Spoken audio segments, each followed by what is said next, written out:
All right, you guys, so remember on Monday we talked about how we need to understand where we are on the baseline and what's happening, why we're getting drawn into the net.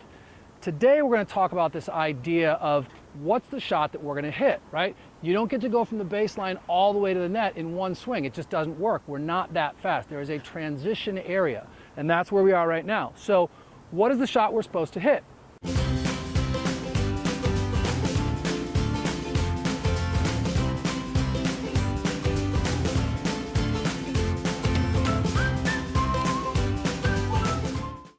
Generally speaking, you're going to hit either an approach shot or potentially an approach volley.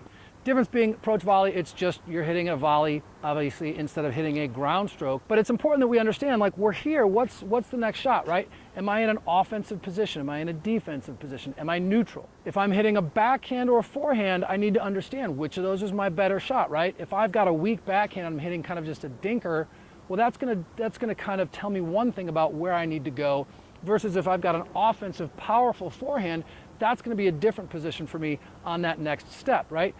Those two things are going to determine what happens with my next shot, right? So we've got to understand why we're going to the net in the first place, and then we've got to understand how we're getting there, okay? What is the shot that we're hitting? Forehand, backhand, slice, volley, whatever it is, we've got to determine what that shot is that we're going to hit, how we're going to get from the baseline to the net, and we've got to understand what it is that we do well, right?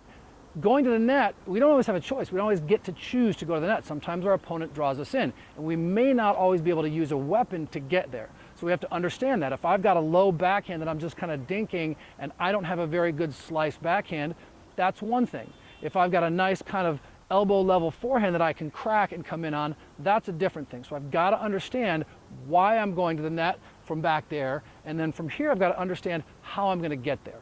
So check it out, these are the same 2 points as Monday, and on this one I'm looking for offensive opportunities. So when I get one, I'm hitting an offensive topspin forehand. But in the second point, because I'm being drawn in, I'm hitting kind of a punch slice shot. So that's how I determine which shot I'm hitting. It's not always my choice. So again, how are you getting to the net? Watch this first one where I'm offensively going in, and the second one where I'm on defense being drawn in. What I want you guys to do before we watch this next video on Fridays, I want you guys to get out there and think about what are the shots that you like to hit from this kind of transition area, right? It's no man's land. You can hit shots here. You just can't stay here. So don't let coach say, oh, don't be in no man's land. It's fine. You can be here. Don't stay here. Okay? But what shots are you good at? What do you like to hit? Do you like to hit backhands, forehands, approach volleys, slice, topspin? What is it that you like to do? And understand that, that will actually determine what happens on your volley. So if you guys haven't watched Monday, make sure you check that out. Friday we'll come back and we'll talk about what we're going to do with this shot, where we're actually supposed to hit it.